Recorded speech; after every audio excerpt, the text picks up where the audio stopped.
Green Spring. This is Monday, April 11th, 2016. I'm Fran Duval, your host. I'm happy to again be in the studio talking to our Executive Director, Ben Cornthwaite. Hello, Ben. Good morning, Fran. It's great to see you. Now, we want to tell everybody, Ben, that this is a call-in show. And so they need to look at the TV set. You'll see your number, the phone number. Call in if you have anything particular you want to say to or ask of Ben. And it's kind of a new technology, I think, that we're trying here today, where there's no phone physically here. So we'll have to see if we can separate ourselves away from our normal security blanket there. But yeah, it's great to be here with you as always. I have a couple of updates just to share while we're waiting for callers to get their gusto up so that they're ready to pose their great questions. First and foremost, we've been working on a resident handbook, a new iteration of the resident handbook that will be published sometime next month, in the month of May. And many residents will be tickled by this because I think the last iteration of this is at least 3 years old. So as you know, there's been a number of there's a number of details that are embedded within that handbook that can become outdated, and it'll be nice for everybody to have kind of a fresh copy that has all of the newest and latest and greatest information related to all things here at Green Spring. So I want to put a plug in to the Communications Committee, who is one of the subcommittees of our council, helped to look through it as a final version draft to make sure that it was intelligible for our residents and that that the sequencing and the logic of how the handbook was laid out makes sense from a resident perspective. So we're looking forward. I'm going to broadcast to the Communications Committee and to the executive team the final drafts this week, and then we'll collect all of that last speak now or forever hold your peace feedback, and then we will publish those, get those printed and publish those for the residential community here next month. About a week ago, I was having a conversation, a bunch of us at lunch. Yeah. And one of the persons told about something, here at Green Spring, and not one of us at the table knew anything about it. And we said, how did we not know? How do you know about it? We don't know about it. And we were just astounded. And then they thought, and they said, oh, I was reviewing something for the new handbook. Oh. and this person had seen that element. So, and frankly, I can't remember at this moment what the element was, but I'm certainly anxious. Now, will that consist of what goes on here with clubs and stuff, or will it be what goes on in the various administration things? It's more administrative aspects for the most part. So although it will reference community resources who helps to support our resident club and activity groups, there's not necessarily a lot of information related to those clubs and activity groups. Okay, because they put out a separate publication for that. Exactly right. Okay. Yeah. So this is more about things along the lines of what is the pet policy? And, what are the locations and times of meals in the community? Right. How about the bank, or what can I put on my patio or balcony area? So it's more guidelines and details administratively and kind of the rules, so to speak, for the community. Right. And it's a brief tidbit. I think sometimes people look to it for more granular information, and it's really not intended to give all answers to all things as much as it is a general overview of key topical areas that may be of interest to residents. Good, so coming up in May, we'll publish that, and as always, if there are questions from the community about details along those lines, we're happy to field any and all of those. Last week we had a really nice unveiling that we kicked off here in the community. It was a great partnership between residents and management team working together at the resident art wall. So I don't know if you had a chance to saw it. Oh, I love get up to that in Hunter's Beautiful. Crossing. Isn't it just marvelous? That was so nice. we are so blessed to have such talented residents in many ways.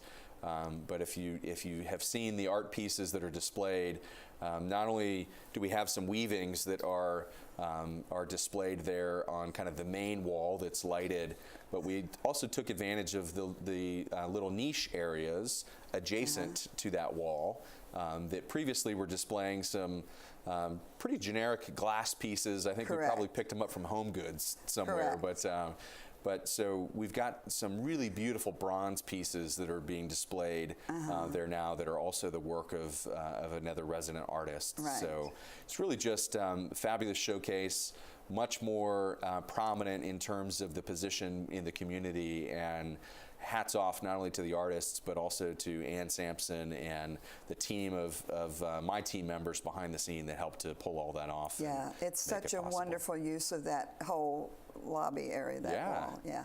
And it'll be nice because it can be refreshed periodically to keep it interesting and keep it a nice destination attraction. Right, right. So that was kicked off, and Millie and Gwen are the two featured artists, and I'll tell you what, they have such talent. It makes me envious of a person who has no artistic talent. I'm always envious of artists in that way. So. Well, they have to have people that admire it, as well as they need us, as well as their own talent. That's right. That's right. There you go. That's the way I look at it. So I do have a place in that. I can stand there and gawking at in sheer admiration. We also, of course, the players have a show coming up in May, and we're excited. We had expanded the audio control there in the theater to enable some additional lavalier microphones to be plugged in. So I'm looking forward to seeing that in action, but also getting to the play coming up on, I think, May 17th, I believe. Yeah, it's when opening day. Yeah. But I also want to put a plug in that we supported that effort of getting the new microphones with our own treasury. Absolutely. And so that will probably reduce our scholarships this year a little, but for the players, we give scholarships to George Mason students. Speaking of which, they have a cabaret coming up Wednesday. Put your $5 in your pocket and come to the theater. I'm making a plug. There you go. That's good. Fair enough. We also are in the process right now of planning for Volunteer Celebration Week. So, in fact, we have a luncheon that kicks off for a segment of volunteers this afternoon that are going to recognize some of our hospice volunteers in particular. But throughout the course of the next week, we've got various volunteer celebratory events. So that'll be a nice thing. Volunteers make our community so special and really just add back into the culture of the community, but it's a feel-good moment, not only for the volunteer who's delivering, but for the person who's receiving the benefit of those volunteer services. It's mutually beneficial for all. So. I want to remind our audience that this is a call-in show. Ben is happy to listen to anything you have to say. The number's on the screen, 923-4639. I hope you'll call in so we can test our new equipment. Yes. Also, upcoming later this week is Earth Day. So we've got our Earth Day celebration midweek coming up. And so I would encourage residents and staff to come out and enjoy some of the displays over at Hunters Crossing Conference Center, which should be a great day. So thanks to the Environmental Club and the various other volunteers that have pulled that together, and should be just a nice kickoff. As you know, we benefit from the spring and all the natural beauty that our Earth has to offer. It's certainly a great thing for us to be mindful of, things that we can do to be more responsible for our environment. And we have a screen up that shows that that's at 1:30 on Thursday in the conference center. Well, wait, that's not right. 11 to 2. Right. There's a particular guest speaker at 1:30. Right. Yeah. Yep. So that should be some fun there as well. And my team has been working behind the scenes to make sure that that there are ways in which we can be more wise with the dollars that we spend in terms of Energy Star equipment, and in terms of reusable energies and things that we can do to improve our overall carbon footprint as well. So whether it's an insulation project that will help bring better use of our air quality here indoors, be less reliant on things like electricity and gas to heat and cool the buildings, or window projects that we've got upcoming, to be mindful of the energy rating associated to those products before those purchases. So lots happening behind the scenes in that respect as well. Yeah. So the spring is upon us, and as part of that, there's always some spring cleaning that goes on as well. And I've mentioned to residents, and it's worth reiterating, that last year we had started a project toward the end of the year cleaning some of the awnings from those folks that may have balconies or I guess they're really patios that have the awnings, and some of those were in bad shape that were actually deteriorating as we were cleaning those, and so there's a couple of awnings that are in need of replacement accordingly. And then there are others that just simply need to be cleaned. So we had a new vendor come out and do some cleaning tests that seemed successful, and so the general services team is in process of auditing all of the awnings to make the determination for either cleaning or replacement as necessary for those. So our campus will continue to be beautiful, and hopefully people will be able to enjoy all that the campus has to offer in that respect. It is beautiful, by the way, and we don't have to go downtown to look at cherry blossoms. That's right. Who wants to fight the crowds, right? If only we could make the tidal basin and a couple of monuments up there on the hill, that would really be worth it. Also ongoing, we've got a special project that's upcoming that is involving some resident feedback that was solicited. Okay. And that has to do with something simple, and it's kind of silly to discuss it as a major project, but comfort height toilets. So we had heard from some residents, and in fact it came as a formal request from our resident council over the last year, that in our public restroom spaces we have two different toilet seat heights, some of which are standard and others which are about 2 inches taller, that are considered to be the comfort height toilet seats. And one of the things that we're going to be doing over the next several weeks ahead are to replacing some of those from the standard version to the comfort height version. So there'll be at least 50% accommodation of the comfort height seats. And in most cases, we'll actually exceed that by probably 60 to 75% of the toilets will be at the comfort height area, and that just is easier for residents that are utilizing them to transfer on and off a little bit easier. And we do want to maintain at least one standard toilet in each of those areas as well, just for some folks that are vertically challenged or shorter stature, that we certainly don't want those folks to be faced with an obstacle. We also have a new communication tool that we're going to launch in the next probably 2 weeks, and this is going to involve some general updates of special projects and things that are coming about. We've really emphasized over the last year at making sure that the relationship between the council and the management team is robust and active, so that that residents are really helping to steer the key priorities within the community. And we do that through the working relationship between the council and the committees and the management team.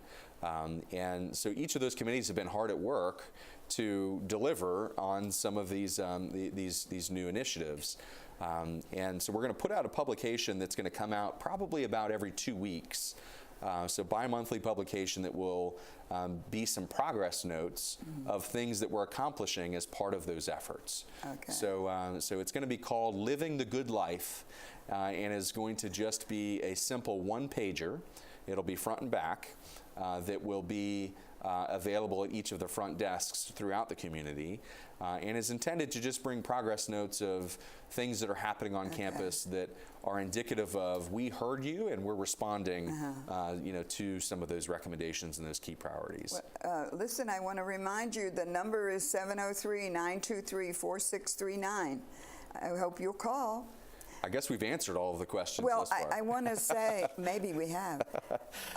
I know you're still in the process of that sprinkler system business on Yes. certain balconies, because I fell into that category a week or so ago, Yep. where they came in and opened up the ceiling in my bedroom and did some checking and Sure. so forth. And now it's left. It was properly insulated, by the way. Good. And so they were going to come back now and put the ceiling back in, and Yeah. So Good. I know you're still in that process. How far along is that? So there's quite a bit that's involved. It's really a three-pronged process, and we're in the midst, pretty heavily involved on the insulation side, which is the work that they're doing in the attic and plenum spaces. Right. And that is the work that began last May with the investigation, and really as we got into the later fall is when the work actually began up on the roof. So the next phase of it involves these sprinkler areas, and that is predominantly the recessed bay balconies, and then also the boxed bay windows. Oh, I see. Oh, they have them too? So the boxed bay windows have a sprinkler head that is very, very near the outermost exterior wall. Yeah. And based on how the insulation was done for the building, those are also subject to some of those freezing temperatures. So as we've looked at the pipe bursts throughout the campus, they really originated from those recessed balconies or from those box bay We have windows. a question here. Fantastic. Go ahead, you're on the air. Yes. Hi, Ben. There are several things that wait just a minute here. I can't get my mute. Okay. That come up. A lot of the residents feel that Green Spring is cutting back a lot. Like they feel like you're running out of money. And one of the main things are the amount of servers in the Jefferson. And I experienced something the other day where one of the servers, I mean, she's a hard worker and everything, and they didn't have the soup ready, which wasn't her fault. And then the residents, which was not nice of them, took their silverware and handled down and pounded on the table, all in unison at the table. And then, of course, it upset the server, which I don't blame her. Thank you. And then the dessert bar is back after all our lectures about germs and stuff like that. And instead of 3 tables, it's 2 tables. And then when I went to Potomac Cafe, the serve yourself salad bars back. So we don't quite, it sort of throws us when we have you got to watch yourself with germs, and then all this comes back again. And as far as signature dining, I absolutely hate it. It is so boring, and I mean, I hope I never see another basil tomato soup. I mean, it's been there like 4 months, and then when they have the second soup, instead of having chicken or broccoli or cheese or something, they have another tomato-based thing, like Manhattan, chowder. Mm-hmm.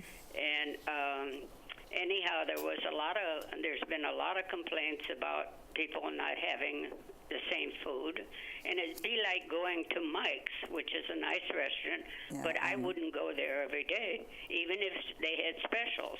You'd want to go to 3 or 4 or 5 or 6 different ones, and a lot of people really don't like it. The ones that do like it are people who never eat in other dining rooms and don't like to cook, or not really interested in food.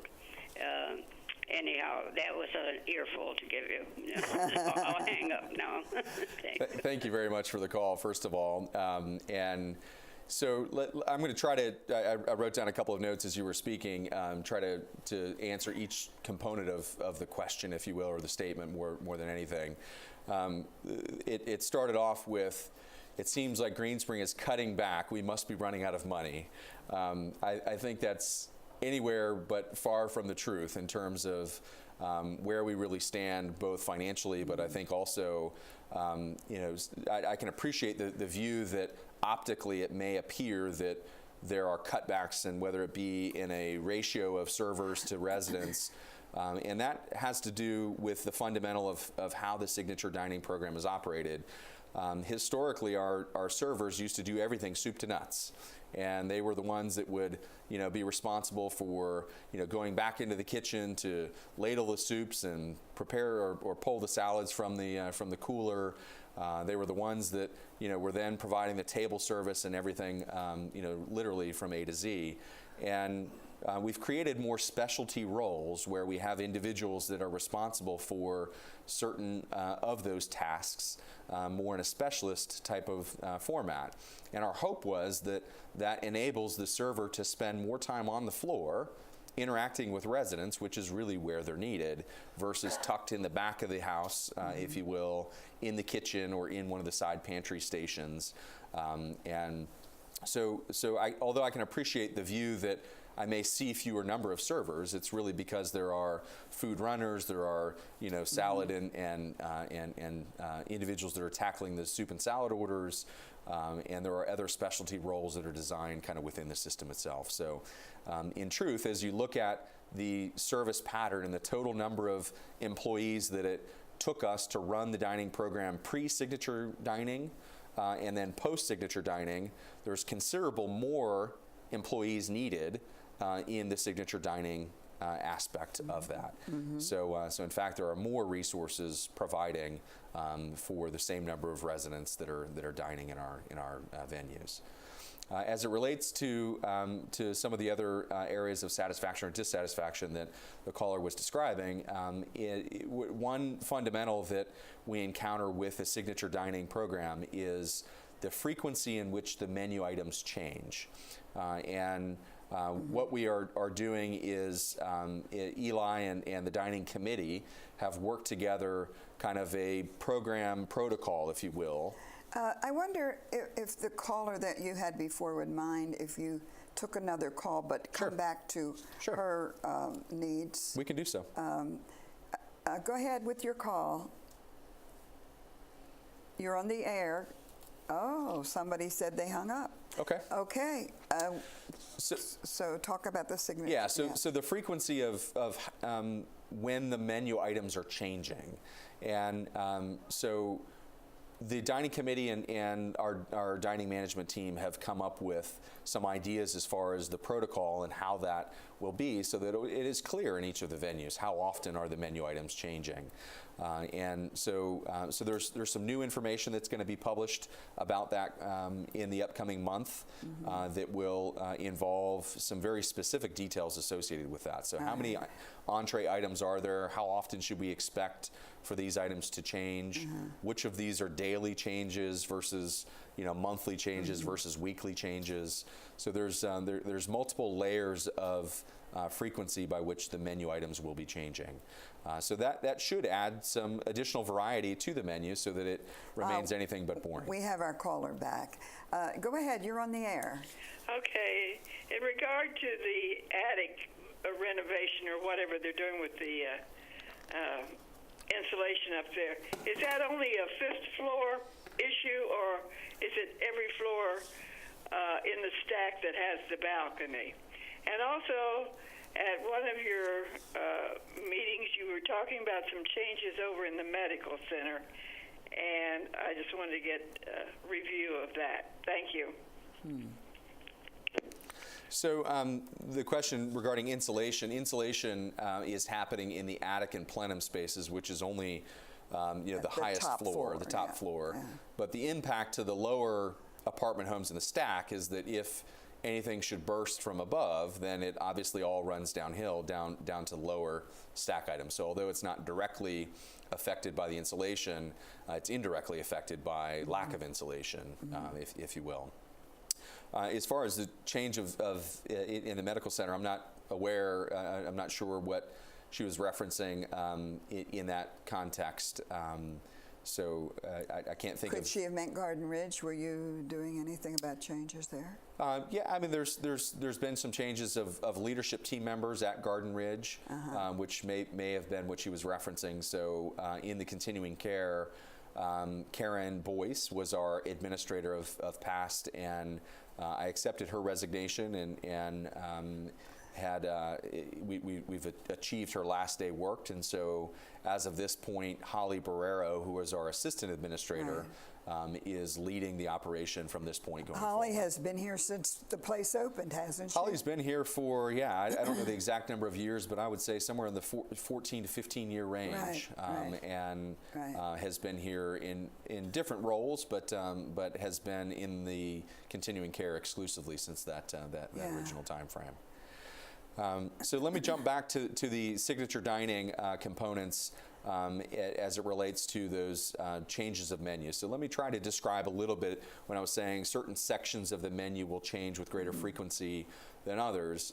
The standard menu items will be rotated in and out on a monthly basis. And so originally when we got started with this program, we were thinking about changing them on a seasonal basis, and so every 90 days or so. And what we've heard from residents is that a more frequent change to those menu items is better. And so that is a new enhancement that will be upcoming with this next revision of signature dining. In addition to that, there are some specials that are also going to be rotating on a more frequent basis than that. So there are going to be a specified number of specials, and I'm going to try to withhold myself from giving too many details on that, because that will be announced here in the future. But there will be enough specials that will be featured on a weekly basis, and those featured items will be here for short durations, intended to promote certain specialty items that will be available on the menu. And that will be a sort of stay tuned. Look at your thing each week. They may be changing. Right, and the dining committee has been very deeply involved in this, and so we often hear, well, you didn't seek my opinion on this. Well, we're heavily involved with the dining committee. All right, so you're saying a resident should maybe speak to the representative on the dining committee also to add weight to what they want to say. Absolutely. As individuals that are representative of the resident body, that's the most appropriate way for that to work. But also feel free to involve the management team members as well. So so either party can absorb that feedback and look to that as an action item. And then in addition to those monthly changes, the weekly special changing, then there are some areas that will also change on a daily basis. So for example, a soup of the day will be a more frequent turn. So there should be plenty of layers of new menu items that are featured through that. And keep in mind that each of these comes with a much more conscious effort to have better overall quality of food that's served. So items that we're making from scratch, items that are of more premium content than what we have served previously. And so most of the feedback that I'm hearing these days is positive as it relates to signature dining. There's still some areas that people would want to see changing. And as it relates to wait times as well, we've seen those really gradually come back down to quite reasonable thresholds. And there's exceptions to that, of course. In a popular night, if there's a special event that's happening, for example, there certainly can be exceptions to that rule. You know what? In spite of the fact that we only had 2 calls, it caused a great deal of coverage of things here. Sure. And I want to thank you for being here today and giving us some updates. It's my pleasure. Thank you for having me.